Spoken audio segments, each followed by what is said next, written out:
Bon, il y a une diversité de candidats, hein, comme vient de l'expliquer notre consoeur. Quels sont les poids lourds de la prochaine élection présidentielle en février? Il y a bien sûr le candidat de la majorité présidentielle, hein, Amadou Ba. Il y a également, peut-être peu ou prou, les deux dissidents, les deux principaux dissidents de la coalition au pouvoir, à savoir l'ancien Premier ministre Mohamed Boun Abdallah Dionne et puis l'ancien ministre de l'Intérieur Ali Ngouille Ndiaye, qui donc ont fait dissidence pour se présenter. Est-ce que, en cas de deuxième tour favorisant Amadou Ba, il le soutiendrait?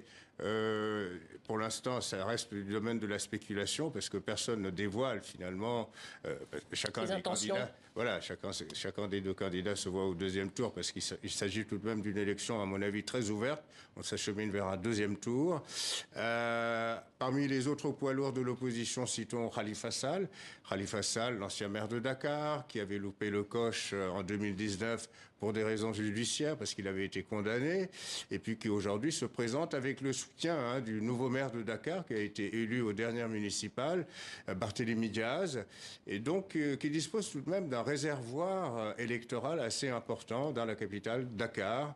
Et puis citons Malick Gakou, qui est un dissident du parti de Moustapha Niasse, qui avait claqué la porte de l'AFP, le parti de Niasse, en 2019, parce que Niasse avait appelé à soutenir une deuxième élection de Macky Sall.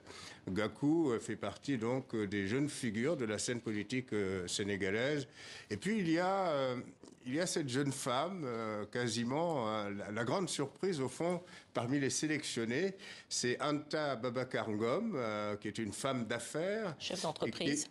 Oui, et qui est jeune, qui est très volontariste, qui place sa candidature sous le signe de la jeunesse, et puis sous le signe également du business, et puis des femmes, et qui est la fille d'un homme d'affaires qui a fait fortune dans l'agroalimentaire, notamment dans l'aviculture, c'est-à-dire la vente de poulets. Vous n'avez pas parlé d'Idrissa Seck. Il y a bien sûr Idrissa Seck. Idrissa Seck, oui, j'oubliais Idrissa Seck, grande figure qui s'est présenté dans la plupart des dernières élections présidentielles du pays. Il est d'ailleurs arrivé en 2019 deuxième derrière le président Macky Sall. Il a encore un poids politique important? Alors, son poids politique s'est un peu érodé, notamment à Thiès, en raison notamment du fait qu'il avait rallié à un moment donné, comme vous le savez, le camp du président Macky Sall, avec, parmi ses contenteurs, qui disaient que pour une sinécure, donc il avait un peu vendu son âme, ou tout au moins une partie, et puis à l'approche de l'élection présidentielle, il a repris sa liberté pour se présenter. Je pense que c'est un candidat non négligeable dans la mesure où il a une certaine, comment dire, les Sénégalais ont une certaine familiarité, davantage qu'avec d'autres candidats.